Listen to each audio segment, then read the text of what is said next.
making the condenser drain taps. Part 16 of the series, and in this episode I show how to make the condenser drain taps.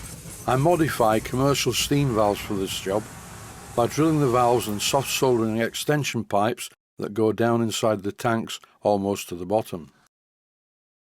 Here you can see 3 condensers and 3 taps. The larger condenser in the centre has a larger tap. The other 2 are the same. The larger condenser is for the 504 boiler, and for this I'm using 1/4 of an inch diameter pipe. That's why I need a larger tap. The smaller condensers use 3/16 of an inch diameter pipe.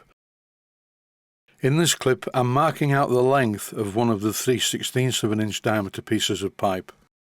This will be cut to length on the bandsaw, cleaned up on the belt sander. One end will be chamfered at an angle and the other end will be soldered into the tap.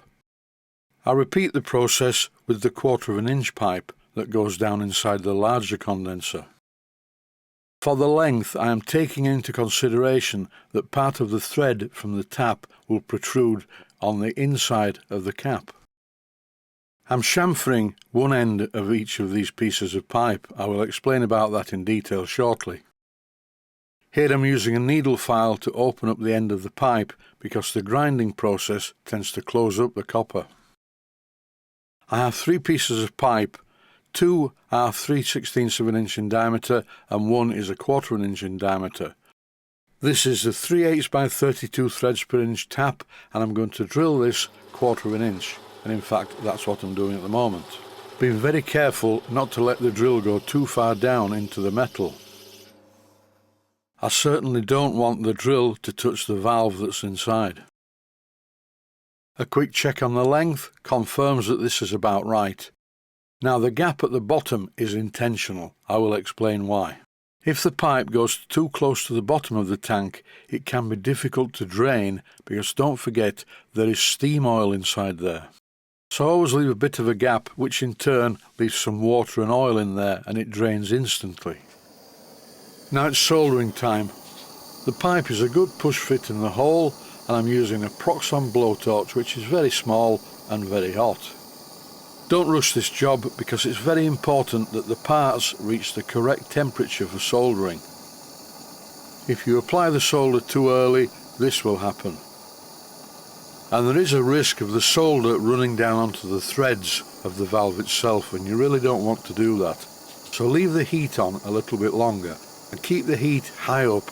Don't come too low, otherwise you'll burn the paint. By heating the pipe above the brass part on the valve, it works a little bit like a soldering iron. It heats it up to the correct temperature to melt the solder, as I'm showing here. These are all very simple observations, I know, but it's something that you have to think about sometimes.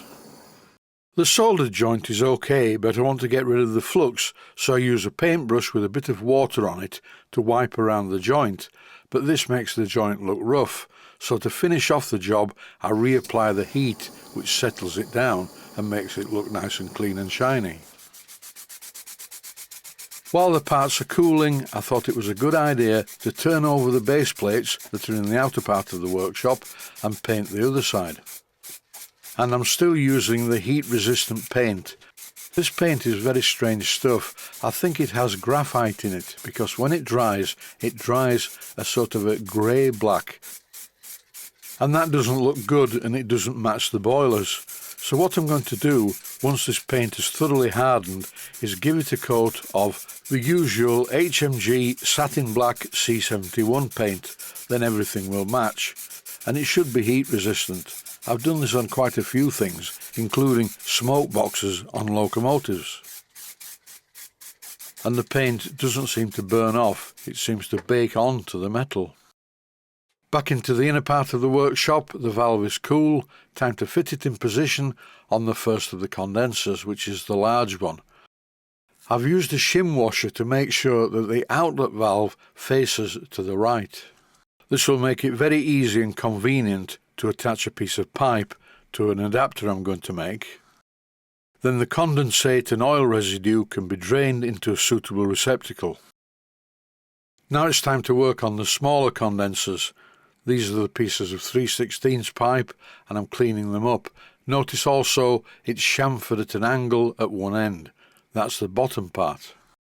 I soft soldered the two pieces of copper pipe into their respective pre-drilled steam valves. Unfortunately, the washers that I had in the main workshop were a little bit too big.